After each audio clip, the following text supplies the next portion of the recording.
بسم اللہ الرحمن الرحیم ناظرین، وی لاگ نمبر 14 ہمدم مکرم سرہ اللہ کتاب کا نام ہے۔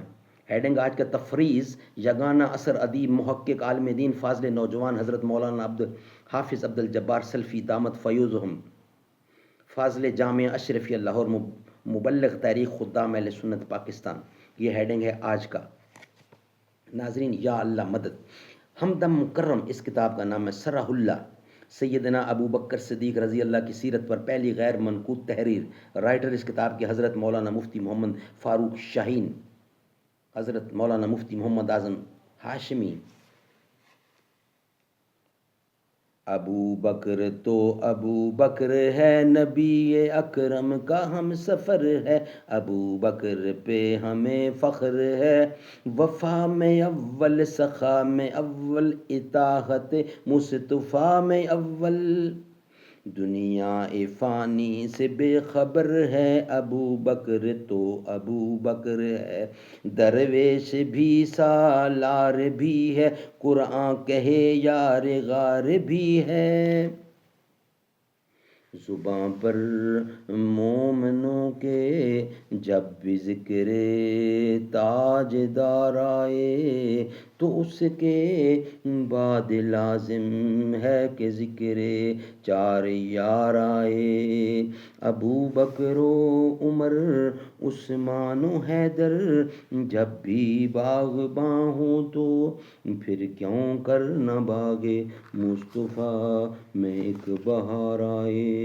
رب صلی وسلم دائماً ابدا علی حبیبک خیر خلق کل یمین۔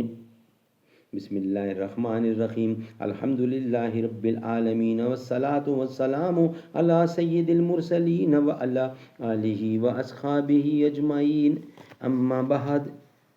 تفریز یگانہ اثر ادیب محقق عالم دین فاضل نوجوان حضرت مولانا حافظ عبد الجبار سلفی دامت فیوزہم فاضل جامعہ اشرفیہ لاہور مبلغ تحریک خدام اہل سنت پاکستان۔ بسم اللہ الرحمن الرحیم۔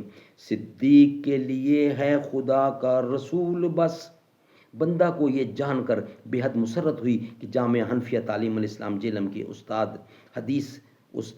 حدیث جناب مولانا محمد فاروق شاہین نے حضرت ابو بکر صدیق کی ذات ستودہ صفات کی جناب میں ایک غیر منقوط کتاب بطور نذرانہ الفت و جذبات قلبی پیش کی ہے۔ افضل البشر بعد الانبیاء، خلیفہ تو رسول بلا فصل سیدنا ابو بکر صدیق رضی اللہ عنہ پہ اس امت نے اس قدر گلہائے محبت و عقیدت نچھاور کر دیے ہیں کہ زمین کا کوئی ایک گز بھی ان پھولوں کی مہک سے خالی نہیں ہے، مگر اشاقان ہیں کہ منقبت صدیق اکبر رضی اللہ میں نت نئی کتابیں، تقریری نکات، منقبت اور تعریف و توصیف کے کلمات منظر عام پر لانے میں ایک دوسرے سے گوش سبقت لیتے جا رہے ہیں۔ دوسری جانب خلط تبرہ سے مخلہ بدقسمت ٹولہ چاند پہ تھوک تھوک کے اپنا چہرہ اس قدر بگاڑ چکا ہے کہ پلید جنات و شیاطین بھی ان کی طرف نظر اٹھانے کا یارہ نہیں رکھتے۔ یہ حقیقت اب سورج سے زیادہ عیاں ہو چکی ہے کہ پاکان امت کے مابین نفرت و عداوت کی داستانیں وضع کرنے والے ہی فی الاصل اس امت کے توڑ کا سبب اصلی ہے۔ اہل سنت والجماعت روز اول سے ہی صحابہ کرام و اہل بیت و اعظام رضی اللہ عنہم کی محبت و عشق سے اپنا لو گرماتے چلے آ رہے ہیں، اور تا قیامت یہ اسی نہج پہ ہی چلتے چلتے جائیں گے۔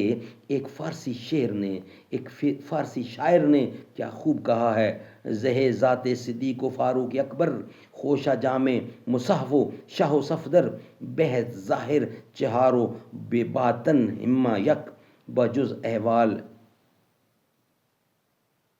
ایجا نیاز کسے شک۔ ترجمہ: کیا خوبصورت ہستیاں ہیں حضرت صدیق اکبر اور حضرت فاروق اکبر اور حضرت فاروق اعظم یعنی حضرت فاروق اکبر رضی اللہ کی خوش نصیب ہیں وہ جو قرآن مجید کے جامع یعنی حضرت عثمان ذی النورین رضی اللہ، اور بہادری کے بادشاہ حضرت صدیق، حضرت فاروق، حضرت علی مرتضیٰ شیر خدا شاہ صفدر ہیں۔ وہ ظاہری طور پر تو چار افراد ہیں مگر باطن میں ایک ہی ہیں۔ یہاں سوائے نیاز محبت کے اور کوئی شک و شبہ کی جگہ نہیں ہے۔ اسی طرح فارسی کے چند دیگر اشعار میں ترجمہ بھی پیش خدمت ہیں۔ نظامی گنجوہی نے کہا ہے۔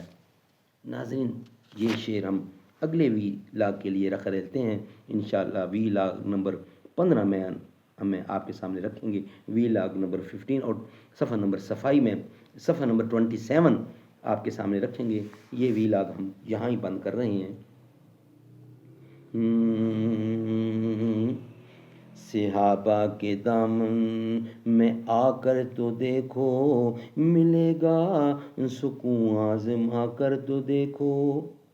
ہمیں ان کا ناموس ہے جہاں سے پیارا، صحابہ پہ انگلی اٹھا کر تو دیکھو۔ میری آرزو محمد، میری جستجو مدینہ، میں انہیں کا نعت خواں ہوں، میری گفتگو مدینہ۔ کہتے ہیں جس کو خوشبو ہم تم جہانے والے، وہ چیز در حقیقت ہے آپ کا پسینہ۔ آدم سے ناب عیسیٰ سب انبیاء انگوٹھی، اور کالی کملی والا اس منظری کا نگینہ۔ صدیق عمر غنی ہو کہ معاویہ علی ہوں، برحق ہے مصطفیٰ کی اصحاب کی کابینہ، برحق ہے مصطفیٰ کی اصحاب کی کابینہ۔